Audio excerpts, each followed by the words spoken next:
Hello, everyone, and a very warm welcome. And thank you very much for taking the time to join us today. I'm delighted to be with you at this Belfast Profiling Health, Wellbeing and Prosperity, the data behind the people and city launch. My name's Dr. Karen Casson, and I've been on the board of Belfast Healthy Cities for 10 years as a board member, vice chair, and I'm currently interim chair. During my career, I spent a considerable portion of it working in public health and epidemiology. So I have a wealth of experience in sourcing, analysing and interpreting both routine and administrative data. I graduated with a PhD in epidemiology from Ulster University, and I also have an honours degree in business studies and a Master of Business Administration from Ulster and a certificate in health economics from Aberdeen University. Until I retired in September 2021, I was a lecturer and course director for the MSc Health Promotion and Public Health course and was responsible for postgraduate health promotion and public health education. And I have a range of research and data interests. So first of all, I would just like to outline some general housekeeping, and you'll see there in the chat that Caroline has put up. If you have any questions, would you please use the Q&A function at the bottom of your screen. The presentations, the whole session will be recorded and it will be updated onto Belfast Healthy Cities website. If you're using Twitter, you might wish to include the hashtag #HealthyBelfast or include @BelfastHealthy in tweets, and Caroline maybe put those into the chat for me. So the purpose of today's webinar is, it's the first in a series of webinars that we're going to have to launch this city profile, health profile for Belfast. And today we're launching the summary document. And we'll be joined by Dr. Ciara Fortune, who is Regional Advisor for Healthy Cities in the World Health Organization, Aidan Dawson, Chief Executive Public Health Agency, and Erica Eisen, Expert Advisor to the WHO European Network of Healthy Cities. The presenters will highlight key points of the data and opportunities to use it to inform work taking place to tackle health and well-being and inequalities in Belfast. And as you hear from each speaker, I would encourage you to think about the data and the information that's being provided from the perspective of your own organisation, and maybe start to think how you can use that data. And it may be then you have some questions in the Q&A session that would help you to be able to use it effectively and efficiently for your own organisation. So we would like to thank the wide range of partners involved in developing this piece of work and getting us this far for their time and their continued support. Everyone who participates today will be sent a link to the summary document tomorrow, and Joan will be given some more information about the launch of the other chapters at the end. So we're delighted that Dr. Ciara Fortune can join us today, and I would like to invite her to speak on the city profile from a World Health Organization perspective. Ciara had hoped to be with us for the full session, but she has to leave just before 3 o'clock. So Ciara, if it's okay with you, if there's any questions in the Q&A session for you, we'll take them immediately after your session. Okay, Ciara. Ciara is responsible for Healthy Cities, Health Promotion Wellbeing in the Regional WHO Office of Europe. She has spent the last 25 years specialising in public health, equity, community engagement and the social determinants of health in various international organisations across the globe. Prior to taking up the position in Copenhagen, she managed the Social Determinants of Health and Violence and Injury Prevention Unit at the Regional WHO Office of the Western Pacific in Manila. She also spent 10 years at the Pan American Health Organization Regional Office of the WHO organization in Washington, D.C., where she coordinated work on the social determinants of health, healthy cities, health and all policies, and the Sustainable Development Goals with the Americas. Ciara has extensive experience working across the international stage from global NGOs, academia, as well as with intergovernmental organisations. And before joining WHO, Ciara managed the International Health Research Network in Denmark and spent 4 years working in the Department of Global Advocacy at the International Planned Parenthood Federation in London.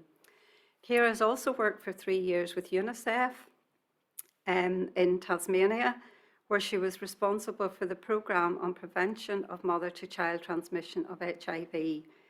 Ciara holds a doctorate in sociology from City University London, a master's degree in anthropology, gender and development, and a Bachelor of Science in anthropology from the University of London. She also has a master's degree in international health from University of Copenhagen. So Ciara, thank you.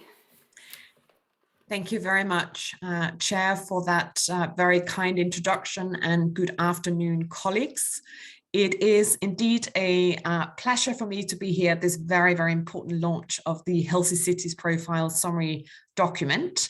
WHO welcomes Belfast as a designated WHO Healthy City in Phase 7 and a continued member of the European Healthy Cities Network. Belfast is indeed recognized as one of the few cities that have been involved since the inception of the Healthy Cities Network in 1988, a network that was established to get the Ottawa Charter out in the streets of the people and communities. Belfast has played an instrumental role in building the network and has also hosted the international conference on 2 occasions, one in 2003 and one in 2018. Now, developing a city health profile is one of the criteria for cities as a member of the Healthy Cities Network. And I'd like to take this opportunity to quote the Healthy Cities guidance that states that one of the most important instruments in the struggle for health is information, which can be used to secure community interest and political commitment. It can also measure progress and improvement in health. The City Healthy Profile is a vital source of information. A City Healthy Profile, of course, is also an important step to really illustrate the cross-sectoral impact on health and well-being, and to inform work taking place to create better health and well-being for people in cities. And what is unique about the health profile, of course, is that it recognizes that the health sector alone cannot tackle health inequalities on its own. Rather, it involves collaboration between many different sectors. A city health profile also provides very valuable insights into the determinants that influence the health and well-being of the citizens of Belfast and the level of health inequalities experienced. Here in the WHO, we are of course delighted to see that Belfast has developed the city health profile using the 6 Ps framework, referring to the planet, peace, participation, place, people, and prosperity. The 6 Ps are the overarching framework which was developed for Phase 7, also referred to as a program cycle for 2019 to 2025, to really deliver the Sustainable Development Goals at city level.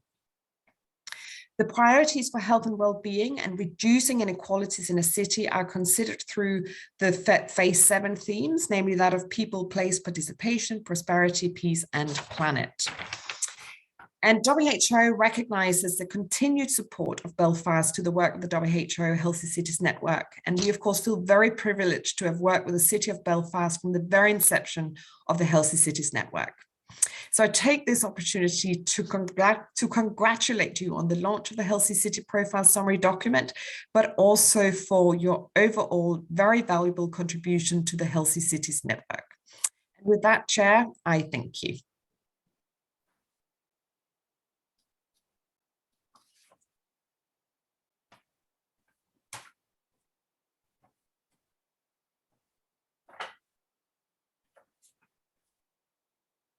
Thank you very much, Ciara. Just before I move on, has anybody else that would like to put in Q&A in relation to the wider WHO? Okay, I don't see anything. So I'm just going to then, thank you very much, Ciara, for your very kind words about Belfast Healthy Cities. So I'm just now going to introduce the profile. So Belfast are delighted to be designated member of the WHO European Healthy Cities Network for Phase 7, which runs from 2020 to 2025. Developing a city health profile is a requirement of each city that joins the network, as Ciara has said. And the purpose of developing a city health profile for Belfast is to both collate and also analyse publicly available data to highlight that cross-sectoral influence of work taking place to create and improve health and well-being for the citizens of Belfast. The profile will also guide and highlight priority areas for creating positive change, and it's a valuable resource locally for many organisations across Belfast and also other local government districts and across Northern Ireland. The City Health Profile brings together a comprehensive range of data, and while most of these data are publicly available, we have presented the data together in an accessible, concise and integrated format and highlighting potential inequalities for specific population groups. A summary chapter has been developed to inform and guide the use of the profile, and in this summary there's key points from each of what will be detailed chapters on the 6 Ps. The development of the profile has been guided by an advisory group which has included Erica Eisen, who's here today, Joan Devlin, the Chief Executive of Belfast Healthy Cities, who's also here today, Dr. David Stewart, an independent public health consultant, Dr. Maria Heron, an independent consultant, Dr. Caroline Wilson, who previously worked with Belfast Healthy Cities, and myself. And while routinely collected data are invaluable, a number of challenges were experienced when reporting on geographical and socio-demographic comparisons and time trends. For example, there were changes in the methods of data collection and/or data analysis. There were changes in jurisdictional boundaries in 2014. Different protocols have been used by different organisations for presenting the data, and on occasion, the most recent data available were provisional, and we chose not to use provisional data. So these issues highlight areas for organisational development in data collection and analysis, and emphasise the need for a central portal for data in Northern Ireland.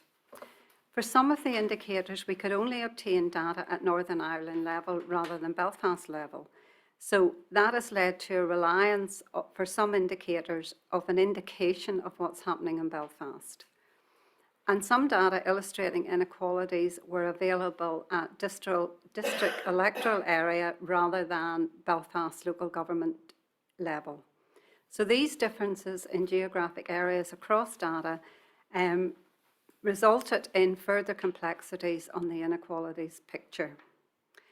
For certain themes, in particular planet and participation chapters, limited data were available, and therefore some chapters in the full document will be more comprehensive than others, and also in the summary document. So the chapters for each of the 6 Ps will be launched in the coming weeks, and dates will be circulated following the event. I would now like to invite Aidan Dawson, Chief Executive of the Public Health Agency, to present. Aidan was appointed as Chief Executive to the Public Health Agency on the 1st of July last year, 2021. He comes with a career spanning over 30 years working in the health service and the third sector. In 2016, Aidan was appointed as the Director of Specialist Hospitals and Women's Health in Belfast Health and Social Care Trust, where he was responsible for a diverse range of services, including Royal Belfast Hospital for Sick Children, maternity services, gynaecology services, ENT, trauma and orthopaedics, neurorehabilitation, sexual and reproductive health, regional disablement services, and the dental hospital. Doesn't leave too much, Aidan. In April 2019, he also assumed responsibility for mental health services for adults and children across the Trust on an interim basis. And in 2020, the mental health role expanded to include the Mental Health Capacity Act compliance. Prior to this, Aidan was co-director in the Trust for Trauma, Orthopaedics and Rehabilitation Services, and his career has included roles working with the British Red Cross and Disability Action. So Ian, I'll invite you to take the podium, please.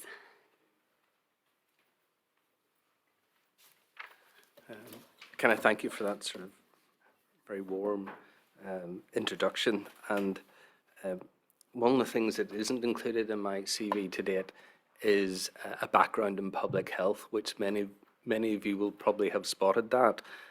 So whilst I come with a long career in the delivery of health and social care and working in the third sector, I came into this post on the 1st of July with limited knowledge of public health, I have to say, and in the middle of a pandemic. But I've learned quickly and on the ground, I hope. But being asked to help launch Belfast Healthy Cities city profile and summary document is a privilege and an honour.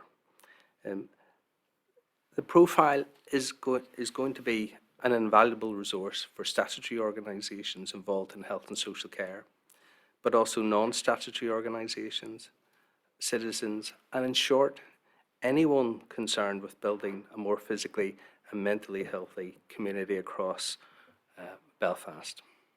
One that is resilient and confident in managing its own health and well-being, but one where that is not possible, has the appropriate services to support those people. It's important to remember that one of our key principles as Public Health Agency for Northern Ireland is to reduce inequalities that exist in health for all of our population across Northern Ireland, and that includes those living in Belfast. But we can only play a small part of that in terms of health and social care statutory organisations. Health and social care, we must remember, only makes up about 20% of what determines how healthy we are, both mentally and physically. But it's also important to recognise the environment where we work, education, and our habits have a huge impact upon our health and social well-being. Behaviour such as smoking and diet makes up 30%. Our environment, we're told, makes up 10%. That's where we work and where we live, where we socialise. And then perhaps 40% on socio-economic, things such as access to work, education, income, and community safety.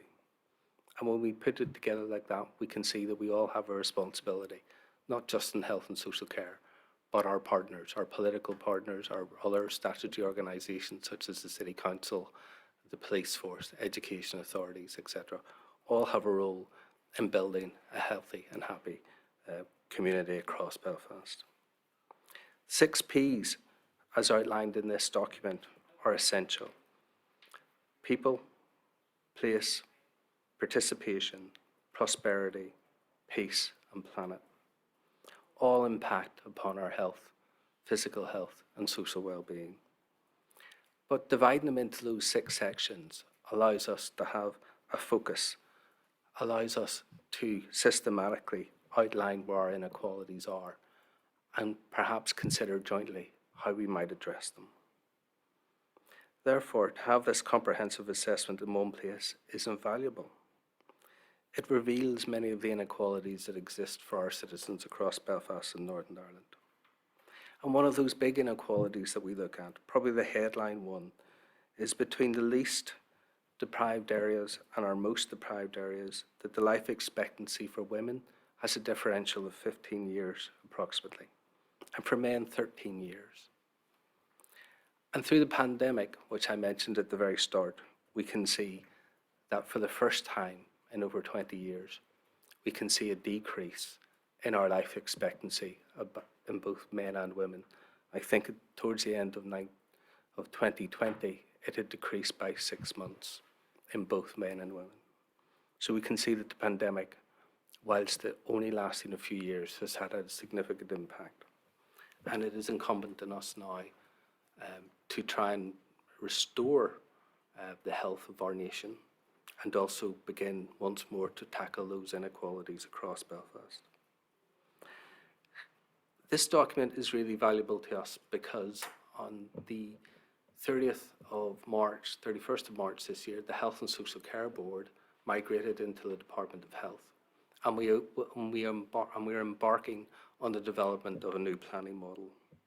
A planning model which will be focused around integrated care partnerships. Partnerships which will work with our local governments, which will work with the statutory and voluntary community organisations, our citizens, GPs, and our health trusts. There will be 5 of them across Northern Ireland based on the localities of each trust. And Belfast Trust will have a central role to play in developing those partnerships, and indeed will chair them as we go. We'll chair the one in Belfast as we go forward initially. We're still very much at the planning stage of developing how that partnership will work. However, this document, as we're launching today, will have a key role in that, as it provides information on all the areas which we wish to focus on. It clearly supports our framework for planning as we move forward, and we very much welcome that. And really, in conclusion for me, as Michael Mormont said, what good does it do if we treat people and then send them back to the conditions that made them ill? So whilst we can build a good health service, it is more important that we provide an environment that is appropriate for people to live in as we go forward in Belfast. It is obvious that we all need a joined-up approach, and hopefully this document will help us in developing that joint approach with ourselves and our many statutory, political and community voluntary sector organisations, but also our citizens, who are perhaps our most important partners as we move forward. Thank you.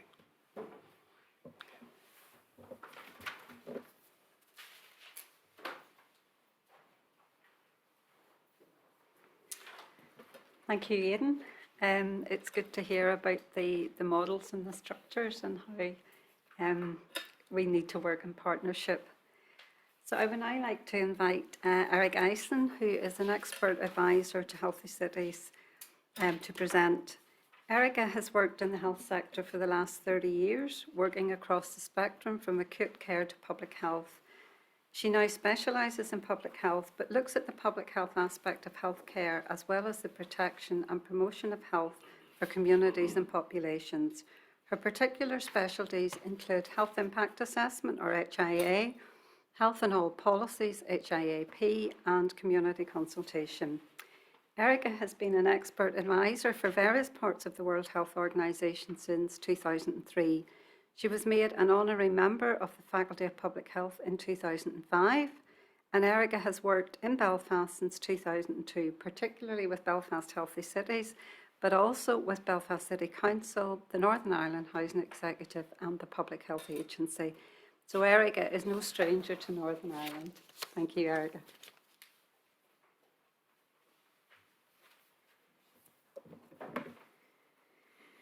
Right, thank you for that introduction, Karen. And I must say, it's great to be back in Belfast again. I can't tell you, after 2 years of the pandemic, it's a real joy to be back.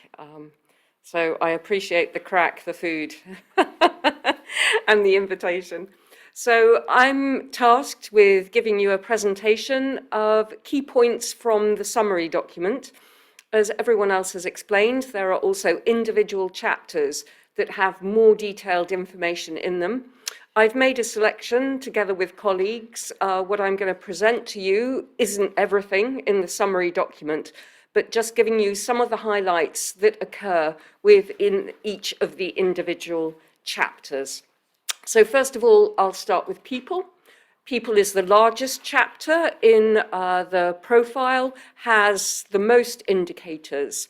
So I'll give you some headline messages, and then we'll look at some of the indicators in more detail in terms of the assembly areas or in terms of areas of deprivation, to highlight the inequalities that might exist within certain of the 6 Ps. So a brief run through, first off, of the demography. The population in Belfast is ageing. We have several indicators that show that in the profile, But it's worth saying that the population in Belfast is not ageing at the same extent as the population for the whole of Northern Ireland, or indeed in other local government districts.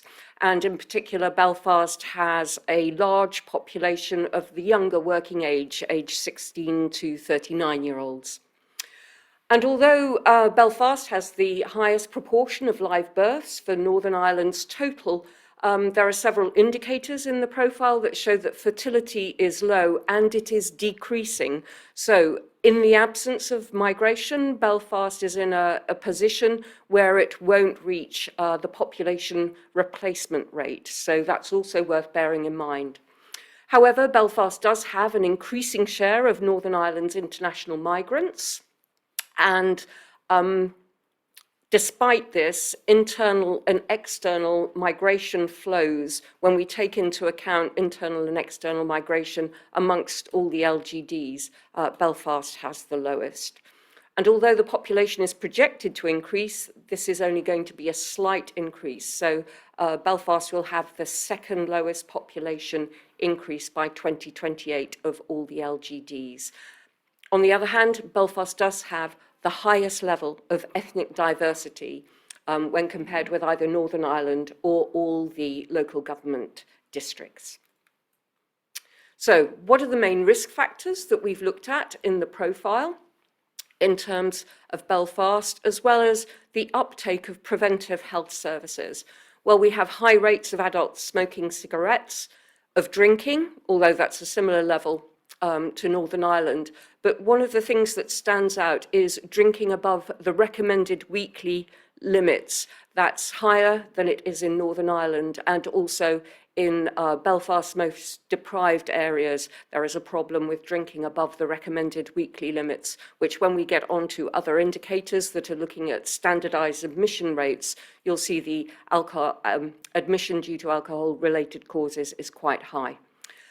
So even though these rates are high, rates are decreasing. So that's one of the positive messages to take from this profile, that even if some of the indicators are worse when compared with Northern Ireland or other local government districts, rates are decreasing. Therefore, whatever activity is being done in Belfast by the various service delivery agencies is working, but needs to be strengthened and maintained.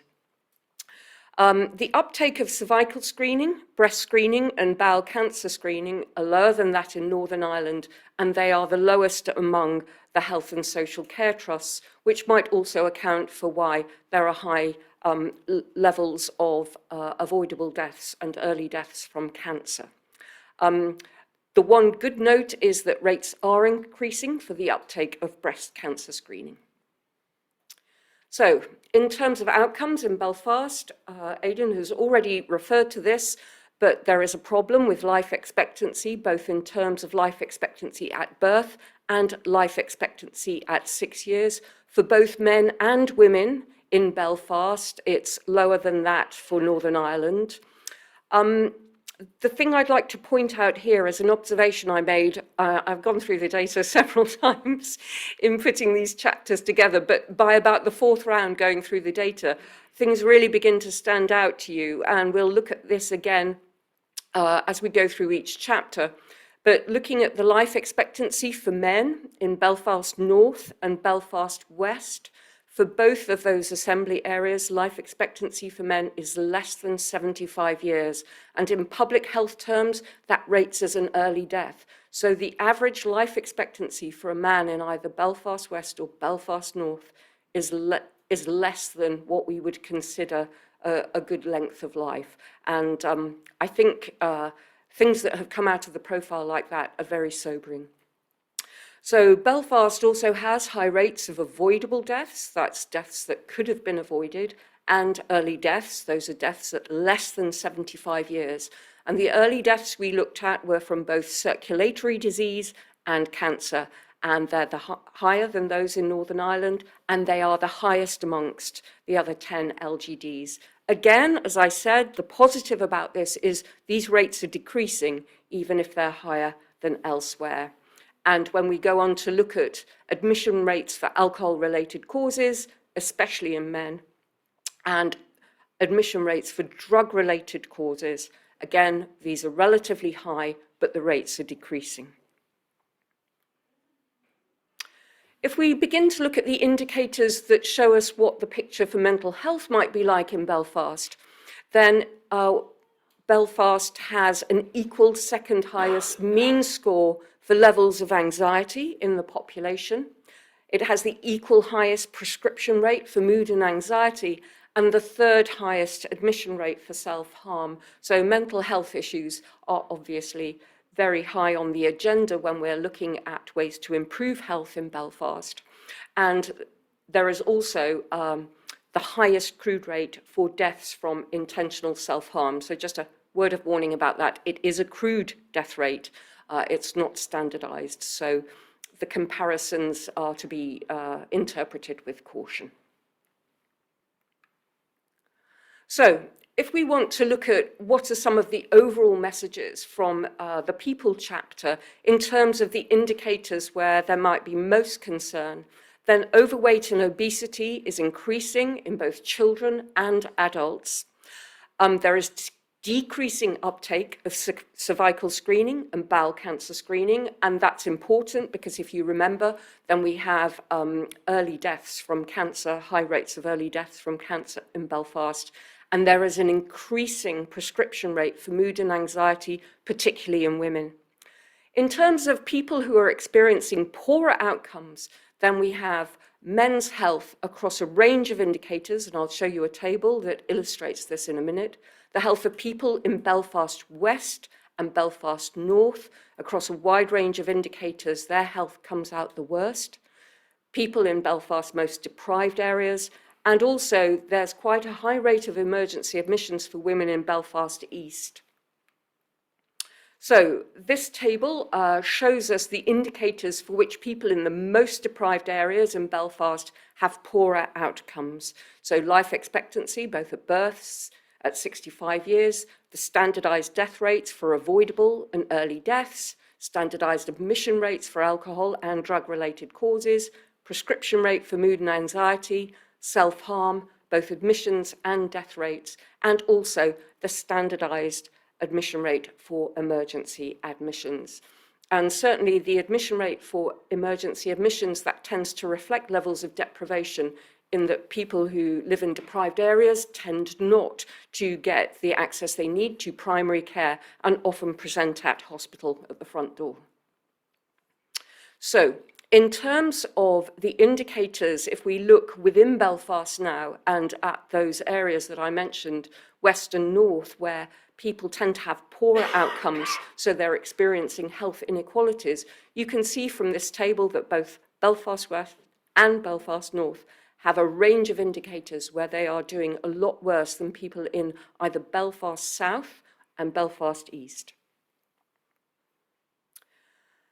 As I mentioned, in doing the profile, we became aware that men's health was an important issue and that men's outcomes were worse than women for this range of indicators that I'm showing on the screen at the moment. So life expectancy again, avoidable deaths, early deaths, admission rate for alcohol-related causes, self-harm, and emergency admissions. So I think that is an issue that needs to be tackled by services in Belfast. Oops, sorry, gone over one.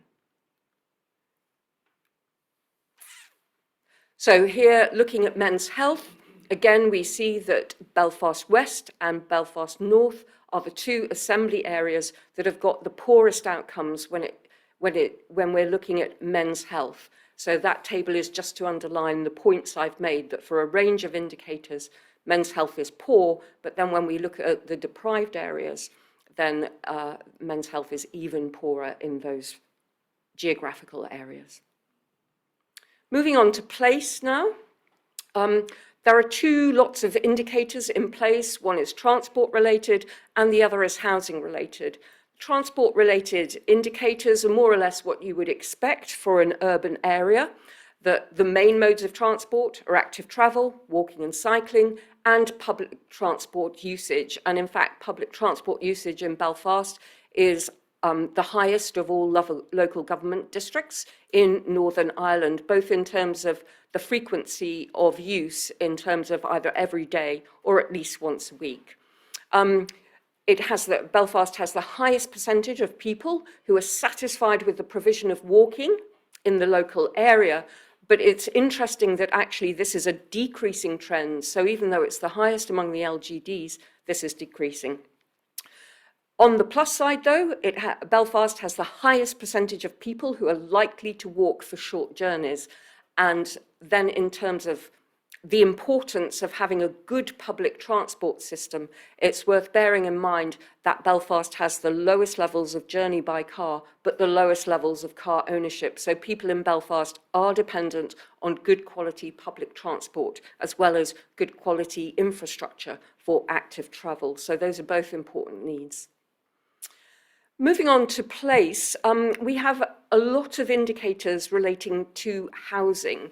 So what I've put up here is just the basic housing stock in Belfast compared with that in Northern Ireland. So there's a higher percentage of apartments, terraces, semi-detached dwellings. There's a lower percentage of owner-occupied dwellings and a higher percentage of social rented sector dwellings, and there is a higher percentage of dwellings that were built in the period from before 1918 to 1965. So Belfast tends to have older dwellings than other places in Northern Ireland.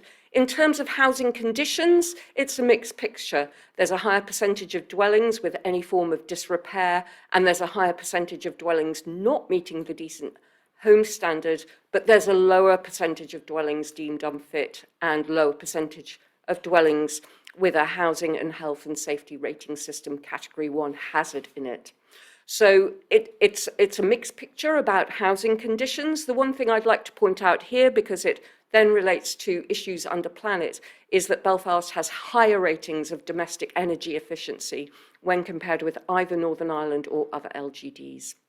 We need to bear that in mind when we look at carbon emissions and reaching net zero under Planet.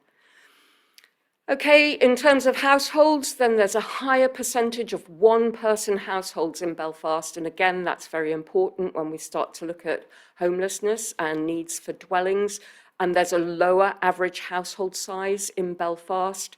The other important thing to look at as well is there's a higher percentage of one adult households with children, but lower percentages of two adult other households without children and other households with children. So we're looking at a city dominated by one person or one adult with children households in Belfast. In terms of housing supply and demand, this is a very important slide for me. This shows on the left-hand side the housing growth indicators for 2030 and the estimation that Belfast will need 7,400 dwellings by 2030. If we look on the right-hand side of the slide, what we've got is the completions that were achieved in 2019-20.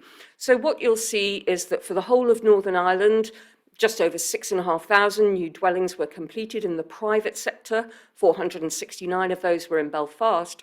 There were only 710 new dwellings completed in the social housing sector. 176 of these were in Belfast. That's a total sort of new housing completions of 645. If you times that by 10 up to 2030, then Belfast is going to be 1,000 short.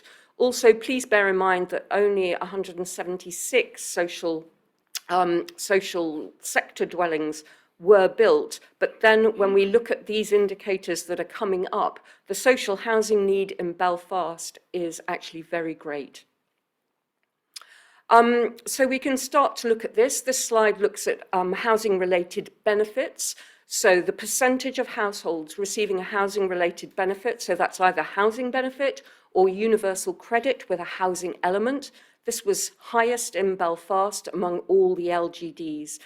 And the Belfast households in receipt of either of these benefits is 1/4 of all the households receiving such a benefit in Northern Ireland. If we just focus on housing benefit now, there's almost 40,000 households in Belfast in 2019 receiving that benefit. And what we've done on this slide is broken this down in between tenants for NIHE, tenants of a housing association, and tenants in the private rented sector who are actually receiving this benefit, so that you can see that either 1/5 to 2/5 to almost a third of tenants in these different tenancies are receiving housing benefit. So, social housing need in Belfast. So the waiting list for social housing in Belfast, and people have to apply each year to go on the list. If you apply, you don't stay on the list, you have to apply each year. The waiting list for social housing in Belfast comprised more than 1/4 of Northern Ireland's total applications for social housing. Of those applications, the households who were deemed to be in housing stress comprised almost a third of Northern Ireland's total in housing stress, and the total allocations for social housing in Belfast comprised more than 1/4 of Northern Ireland's total. So you can see that social housing is a really big issue in Belfast that needs to be addressed. In terms of homelessness presentations, legally, people present to NIHE as a homeless household. Homeless presentations in Belfast comprised almost a third of Northern Ireland's total. The acceptance of homelessness legally, there was again almost a third of the total for Northern Ireland was due to that in Belfast, and households placed in temporary accommodation comprised over a third of Northern Ireland's total.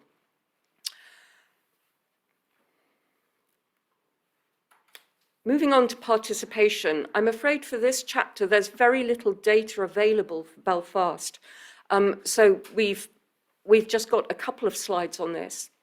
In terms of satisfaction and loneliness, compared with Northern Ireland, satisfaction with life is lower in Belfast, job satisfaction's lower, and there's a higher percentage of people who feel lonely.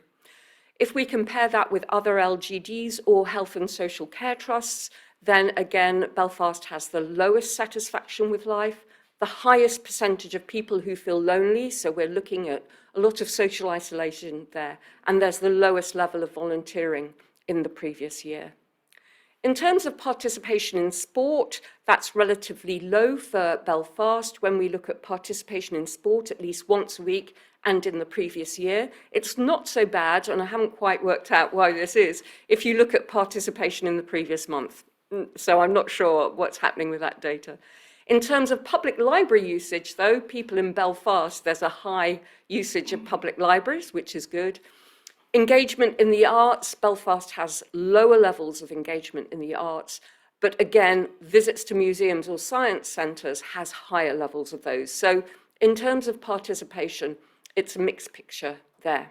If we move on to prosperity now, and we look at Belfast's labour market, on the left-hand side of the slide, we show the types of jobs that are in Belfast and the main industries.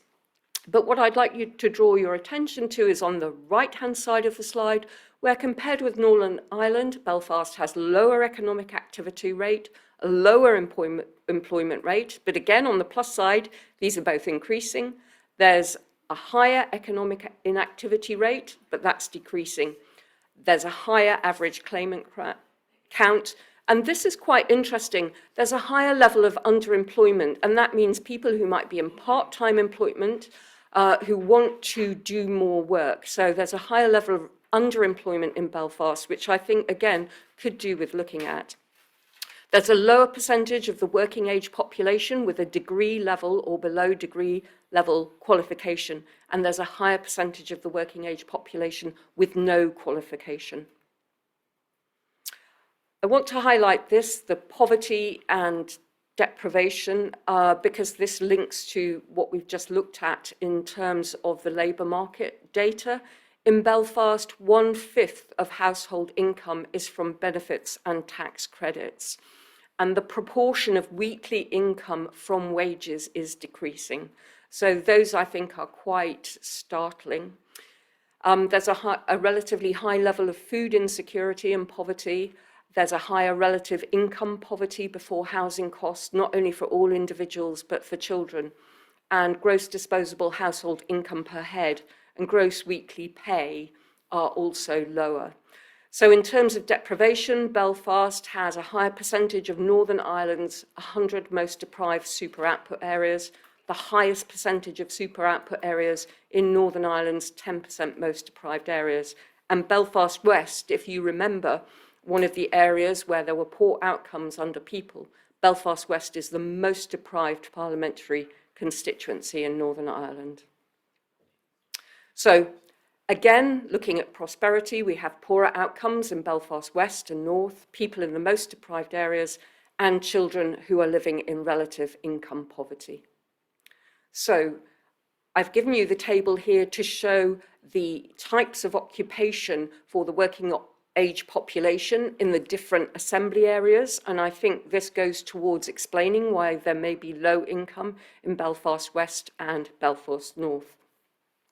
In terms of education, and I would like to highlight this, there is a real problem for Belfast, I think, in terms of educational need and outcomes. So Belfast has higher percentages of pupils with special educational needs, both at stage 1 to 4 and stage 5. It's got higher numbers of primary school pupils who've got free school meal entitlement and higher numbers of pupil suspensions. And this also affects then the outcomes for education. So Belfast has lower percentages of school leavers achieving at least 5 GCSEs, grades A to C, free school meal entitlement school leavers getting that level of attainment, and school leavers entering higher and further education. And if we are to look at the poorer outcomes, this affects pupils and school leavers in 3 of the district electoral areas, Court, Old Park, and Titanic. And again, if we look at the assembly areas, this affects pupils and school leavers in both Belfast West and Belfast North. So in this table, I show you the main educational type indicators we looked at, and you can see the 6 district electoral areas that have some poor outcomes, but it's Court, Old Park, and Titanic that have the worst outcomes, and obviously there needs to be a lot of work for the children in those areas. In terms of peace, this divides into crime, and I just want to, I know I'm running a bit behind, but I just want to, okay. I just want to flash up some important things about crime, and we also looked at peace lines, walls, and barriers at interface points. So in terms of crime, Belfast City Policing District, this is equivalent to Belfast Local Government District, so it has the same jurisdictional boundaries, and that's the same for all local government districts. Belfast City Policing District has the highest percentages of the experience of crime and of police recorded crime. If we look at the breakdown of this for Belfast's, and this again, the assembly areas are equivalent to what are known as local policing areas. So there are higher percentages of the experience of crime. That's where people are interviewed about their experience of crime. They may not necessarily have reported it to the police. But in terms of people's experience of crime, there are higher percentages in Belfast West, Belfast South, and Belfast North. In terms of police recorded crime, and these are offences that are recorded by the police.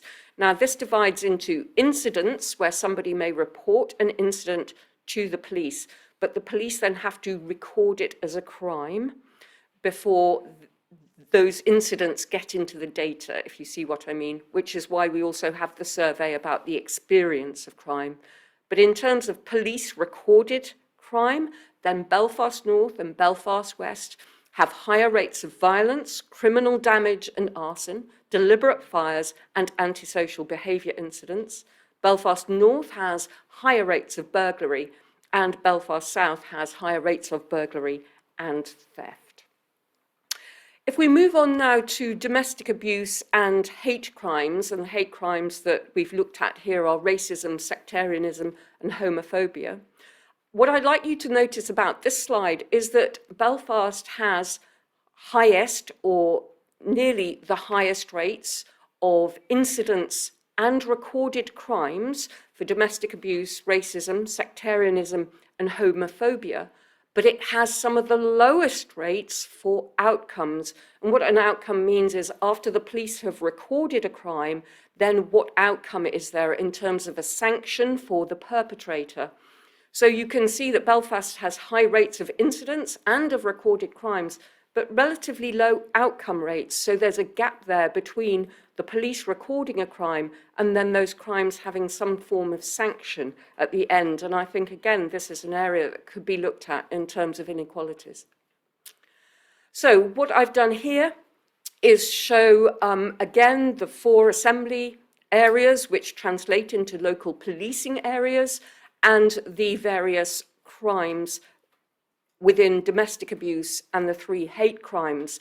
And what's interesting for this slide, I think, is that you can see that Belfast North and Belfast West have higher numbers of incidents, numbers of recorded crimes, and yet they have lower outcome rates, whereas Belfast East, Belfast South have lower outcome rates for some as well. So I think the outcome rate is something that really needs to be looked at in terms of what crimes are being committed, whether they're then recorded, and whether those crimes have sanctions. In terms of impact on quality of life, Belfast has the equal highest percentage of people who worry about crime and personal safety. It has the highest percentage of people who perceive a great effect of fear of crime on the quality of their lives, and the second highest percentage of people who perceive a moderate effect of crime on the quality of their lives, and the second highest percentage also of people who perceive a high level of antisocial behaviour. This then, I think, translates into the next 2 indicators, which are looking at confidence in policing. So Belfast has the second lowest percentage of people with overall confidence in policing and police accountability arrangements in Northern Ireland, and the second lowest percentage of people with confidence in local policing. So I think people's experience of crime and maybe the low outcome rates are things that may be affecting these low percentages of confidence in policing. In terms of peace lines, walls and barriers in Belfast, Belfast has the highest number when we're looking at other urban areas with respect to Derry, Lurgan and Portadown. It also has the highest percentage share of Northern Ireland's peace lines, walls and barriers. The number of peace lines, walls and barriers has been increasing since the 1994 baseline of the ceasefires. The highest numbers and the highest percentage shares of peace lines, walls and barriers are what, I've put these in inverted commas, are in North Belfast and West Belfast. Now, these aren't the same jurisdictions as the assembly areas because this survey had 5 areas within Belfast: North, West, East, South and the city centre. So these are not the same jurisdictional boundaries as the assembly areas. But within Belfast, the highest percentages of people who would like peace walls to stay are in the west of Belfast and the east of Belfast. Finally, planets, and I'll just skip through these slides because I'd quite like to get on to the carbon emissions, given that we've just had COP26 recently. But in terms of Belfast's local environment, there's some good news and bad news. You've got the lowest capacity for generation of electricity from renewable sources, which obviously could be increased. You're the second lowest generator of household waste, but actually the second lowest for recycling. So that's quite interesting. You don't generate as much rubbish, but you don't recycle as much. So maybe that's something that could be looked at. Got the highest number and rate of noise complaints, both of which are increasing, which is important in terms of people's, I think, quality of life where they're living. There are 4 air quality management areas in Belfast, all due to nitrogen dioxide emissions, but one was subsequently amended to include PM 2.5, so that's particulate matter. And Belfast has 2 sites in the UK's entire automatic urban and rural network monitoring system, 2 sites for nitrogen dioxide, 1 for PM 2.5. The good news there is that levels are decreasing at both of the UK sites that Belfast is responsible for. I just want to highlight this, that in terms of Belfast's local environment, Belfast represents the largest area of significant flood risk in Northern Ireland. I've given you some data there about surface water quality. I won't go into that. Surface water quality, not great. But if we bear in mind that Belfast is the largest area of significant flood risk, this then becomes important when we look at Belfast carbon emissions. So on the left-hand side of the slide, this shows you the data we've put into the profile about carbon emissions for Belfast. Now, for each of those indicated, listed in that box, emissions are decreasing. So that's really good news. However, the Belfast Climate Commission actually said that there was a need for radical action to reduce carbon emissions to a level that would enable Belfast to reach net zero by 2030. So even though Belfast carbon emissions are decreasing, they're not decreasing at the extent to which they need to if you're going to reach net zero by 2030. In terms of the climate hazards that are predicted to have the greatest impact on Belfast in the future, these two are sea level rise and flood risk. So that's why I highlighted to you the importance that Belfast was the largest area of significant flood risk in Northern Ireland. So in terms of the modelling that's been done to look at climate change projections, by 2100, sea level rise in Belfast will range from either 0.18 of a metre to 0.64 of a metre. Well, 0.64 of a metre comes not exactly halfway up me, but yeah, pretty close. And that's only under the medium emissions scenario. By 21,015, 7,900 Belfast properties will be at risk of flooding, and that will be over 6,000 residential properties and nearly 2,000 commercial properties if we don't reach net zero.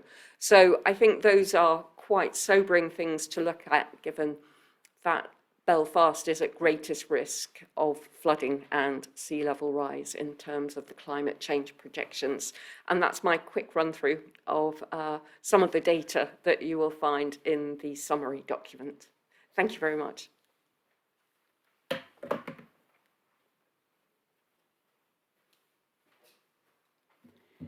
Thank you, Erica, for going through some of that very important information with us and for pulling together those links. And as you say, there's areas we're improving in, but still work to be done. So I know Aidan maybe can't stay quite to the end. So Aidan, could I invite you maybe to reflect on, we saw men's health and other inequalities there. Maybe reflect even on the partners that you see the PHA working with to address either inequalities or men's health. Yeah. Do you need me Please. to speak into the mic or? Yes. Yeah, please. Thanks. This is one of the areas where I'm still learning, I have to say, as coming in as Chief Executive. I've spent most of my time to date addressing COVID issues, and it's only really in the last sort of couple of months, 6 weeks, that we've begun to sort of got our head up out of COVID and the pandemic and address other issues. Our partners should be recognised as being very important to us. I mean, we do work with all the health and social care trusts. We do work very closely with Belfast City Council, but the PHA also has 250 or so contracts with community and voluntary sector organisations across Northern Ireland, addressing everything from low breastfeeding rates to loneliness. And I think one of the things that you identify very clearly in that was that we have a high percentage of single occupier households. And we also know that loneliness has a significant impact on your health, both physically and mentally, and whether or not you will seek help. So we do endeavour through those sort of contracts to address issues such as mental health, substance abuse, all those things which we know are around our behaviours, whether or not we drink too much, whether we have indulged in substance abuse, and those things can impact significantly upon men's health across across our city. So we work with, as I say, the council, a range of other community and voluntary sector organisations, and it would be unfair to start naming a number of them, and partly I don't know a lot of them either, so it would be unfair to 250 is a lot to remember. 250 is a lot to remember. But I would like to assure people that those are contracts which are constantly under review, and we're constantly seeking to partner appropriately with the community and voluntary sector organisations and ensure that we're adapting and that we're agile towards where the needs are, and towards and we should recognise that sometimes our communities are changing. We often think of communities as geographically based, and we talked a lot there about the north and the west. But Belfast has also other communities, ethnic minority communities such as Roma, travellers, single mothers might identify, gay and lesbian communities, etc. So I think it's important at this time and age to also recognise that our communities are evolving. They're not traditional in many senses, and that Belfast is a city which is growing, I think, and therefore we need to be focused on what all our communities are, not just the geographical one, and address the needs where they are and they arise, especially around those inequalities, which are most felt in sort of deprived areas, singly deprived areas. Is Thank that you, okay? and that's very good. I think, Erica, do you want to add something to that? I just wanted to say that while I accept what you just said about knowing about the different communities, that was one of the problems we faced with the profile, is getting data on smaller population groups. The data is available for some indicators on the geographical areas. It is available in some cases about deprivation. But for instance, one of the problems we faced for some of the chapters was you could find information on deprivation for Northern Ireland as a whole, but not specifically for Belfast, let alone at a lower level. So while I accept, yes, populations are changing, there are population groups, as you've just outlined, that it's very important to understand what's happening to their health and well-being, you can't actually get the data on it. And it's why this profile is important, but I also think the profile is important to highlight where are some of the data gaps, where do we need to build up data so that we can actually then plan for design services for those groups who are currently invisible as far as the data is concerned. Yep. Aidan? And that is very much one of the things that was highlighted as well during the pandemic. We had lots of information on, say, vaccine uptake, and we actually had a low vaccine uptake group which looked at geographic and those other types of groups as well, so we just mentioned. And I do think it probably does highlight access into those groups, and then we get into things such as digital literacy as well, and that's why we sometimes lack that information. And I do think it is an area that we perhaps need to focus during the term of this investment. And this partnership working is how we get information in all those groups across Belfast. So we have a very much a comprehensive picture of everyone that we are providing service for, and everyone that we're working with to improve health, reduce those inequalities, and increase life expectancy for. Absolutely. Yeah, you made a very good point there about digital literacy and also health literacy that Belfast Healthy Cities. And we know would both work are a lot low on. across Northern Ireland and in Belfast. Yeah, and again, data on that's pretty sparse. Yeah, thank you. Erica, could I maybe ask you to say a little bit more about educational qualifications and the link with free school meals, because there was something come out in the data that might have been unexpected. Yes, it was. I think people might jump to the conclusion that some of the lower percentages of educational attainment may be related to deprivation. But actually, if you look at the data for the educational attainment for children who are entitled to free school meals, actually their percentages are better than if you look at the percentages overall for all the children. So it actually looks like you can't just say it's because these children are living in a deprived area that the overall attainment for Belfast is poor. You can't attribute it to the deprived areas necessarily. So there's something there about the quality of education, maybe, the quality of services being provided. I don't know what will explain it, but you can't just say, oh, Belfast's educational attainment is low at GCSE level due to the high levels of deprivation. So that was very interesting.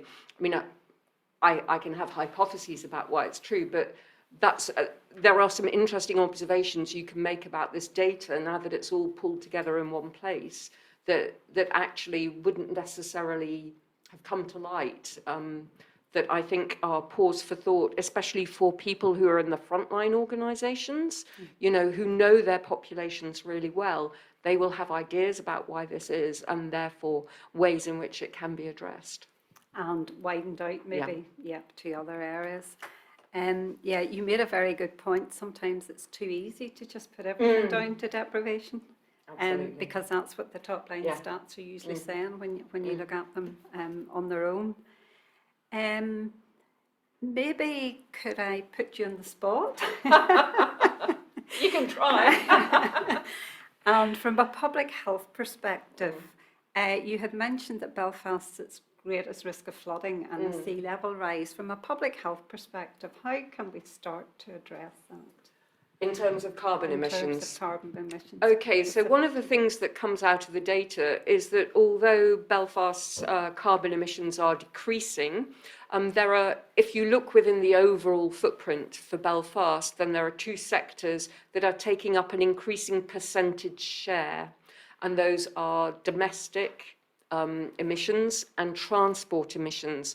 So even though Belfast is a city that is doing relatively well in terms of active travel and public transport, I would say to stop the transport emissions increasing as a percentage share of the carbon emissions, then more needs to be paid to active travel infrastructure, you know, increasing the quality, the regularity, frequency, affordability of public transport, working with that, increasing the mobility for people who aren't so mobile because car ownership is low, as is bicycle ownership, actually, by the way, in Belfast.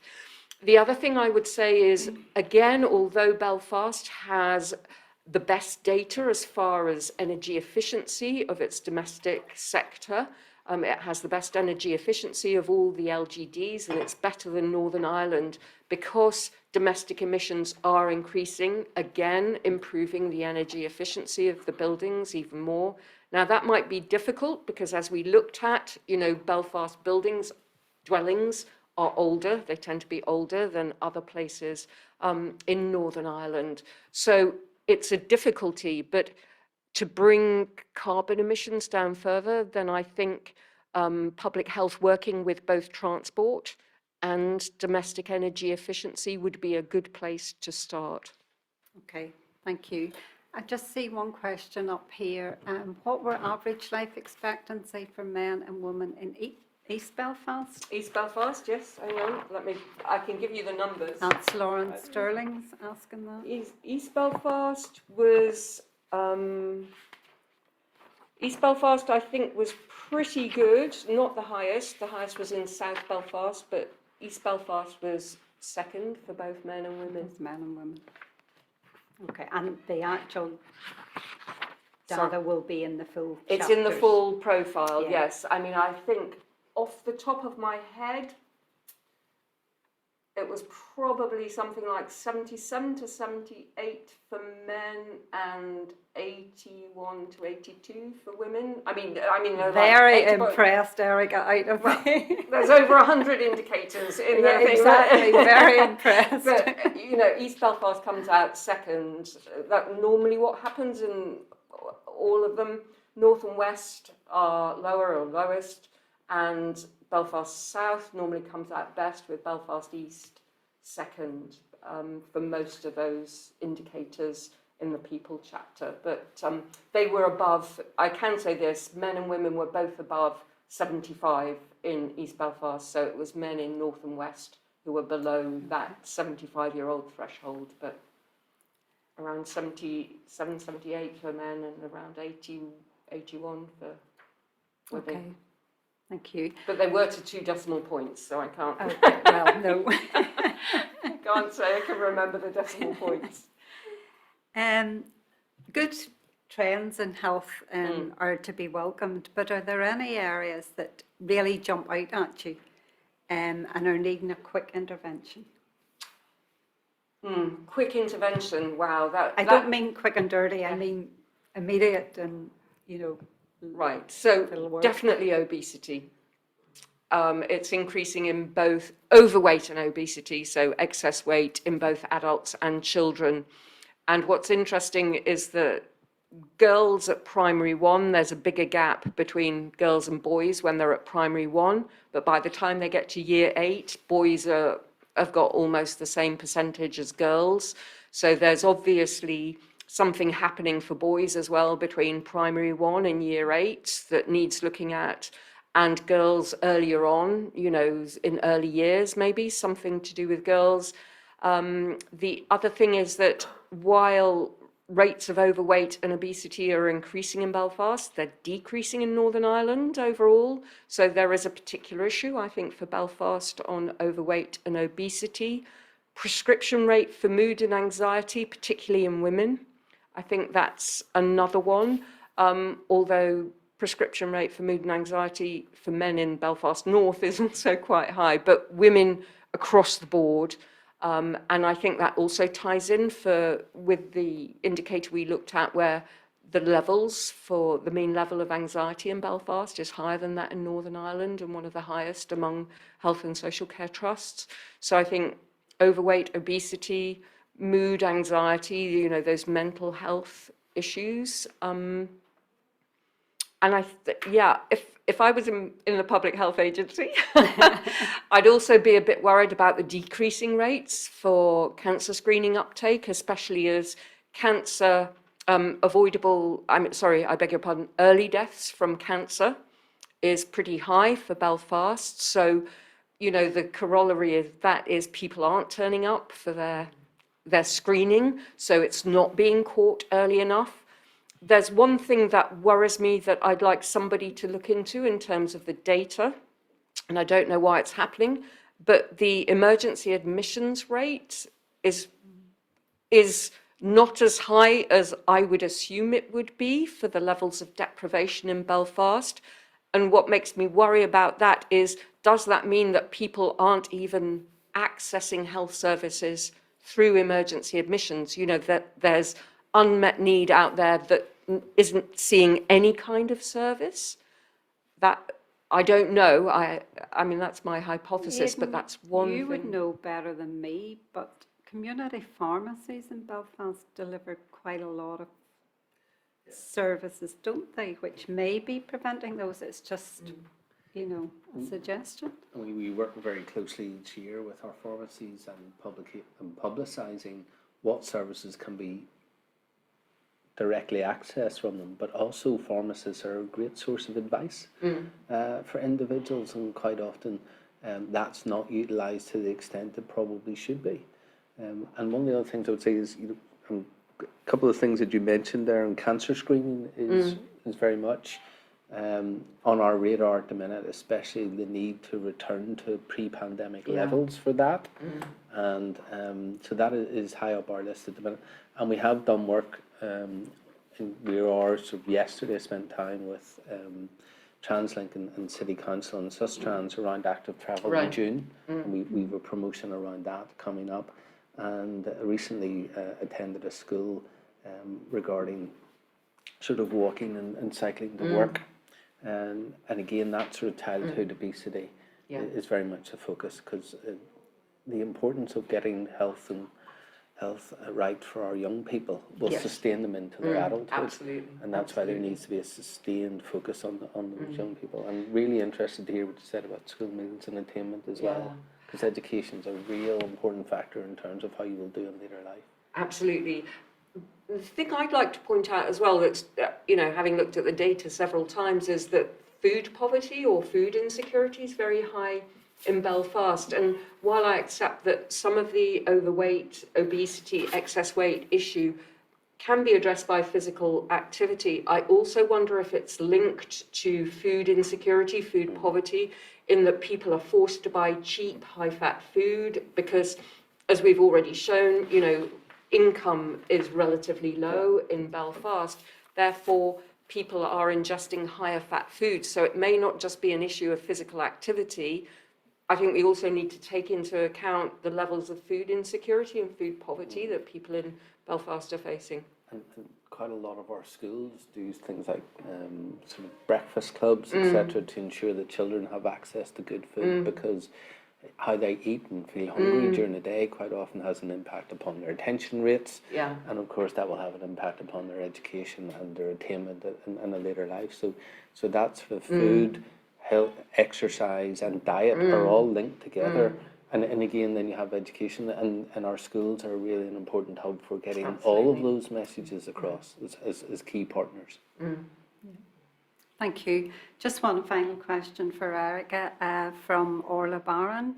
Do you attribute people not coming for screening to the pandemic? I know our data were pre-pandemic, weren't they? The decline, I think, has been happening over a number of years. From the top of my memory, the bowel cancer screening we don't go as far back in terms of the years, but I think the decrease, we tracked it from at least 2015, so it's pre-pandemic. So uptake of breast cancer is increasing, but cervical screening and bowel cancer screening are decreasing. And actually the targets for bowel cancer screening are actually pretty low. I mean, the target is 55% and Belfast only just scrapes over. I mean, it's 55 point something, the latest data we've put in. So I think pandemic may have had an effect, and we'll look at that data for the COVID issue. But shouldn't really for the bowel cancer, no, except they're changing how you do it as well. And we've got the easier test now, so yeah. But I don't think it's just the pandemic. It may have exacerbated it, but I don't think it's just, that's my personal opinion, I don't think it's just the pandemic. Okay, thank you both. I'm now going to ask Joan Devlin, the Chief Executive of Belfast Healthy Cities, to close, and Joan has been Chief Executive for 25 years.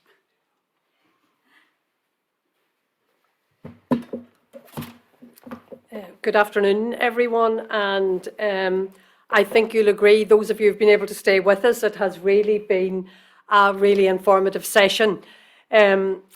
Delighted that both Ciara, Fortune and Aidan actually could join us, and I think they both emphasised similar points. Ciara was very much emphasising that the health sector can only address so many health issues, and we need collaboration with other sectors, particularly when we look at the 6P framework of the World Health Organization Healthy Cities Network for Phase 7. Aidan reinforced that as well, saying that the healthcare sector actually only addresses 20% of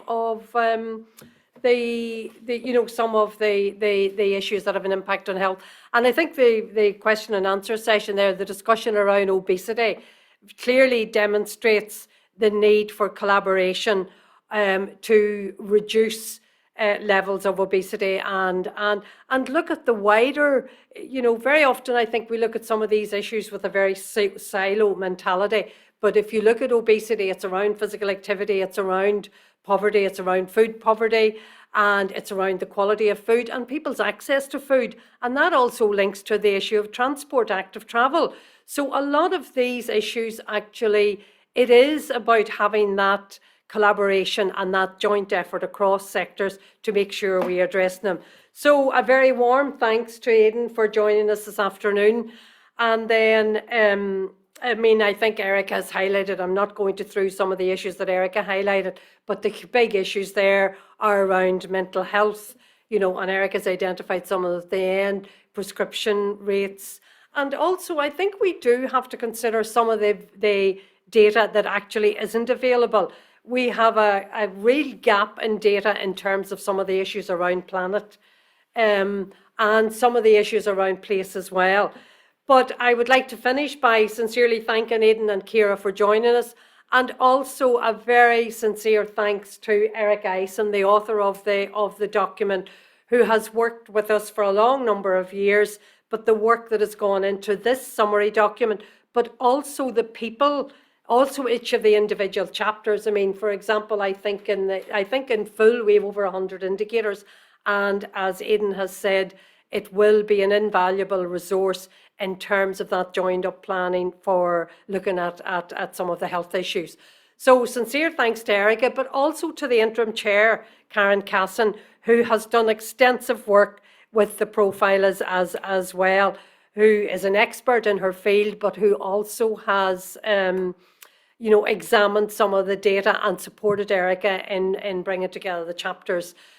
Our next session that we hope will be on the people chapter, and what we're actually trying to do with the remaining sessions is that we have Erica will obviously present the data in each of the chapters. We will then we're hoping to have a WHO person and a view from a statutory sector point of view, but also a view from a community sector point of view. So this day, 2 weeks, we hope to have the people chapter, and then every 2 weeks after that, we will have the prosperity chapter, and then we will present place and peace, place and planet together, and then peace and participation. So thanks also to Caroline Scott, who does a lot of work in the background, and to Brendan Scott, who has been of enormous help as well from MW Advocate in terms of the design of the publication. The summary document will be online. We will send each of the participants who've registered for this a link to the summary document, and it will be on our website tomorrow. So thank you all for attending, and we do hope that in 2 weeks' time we see you back here again looking at the indicators in the people chapter.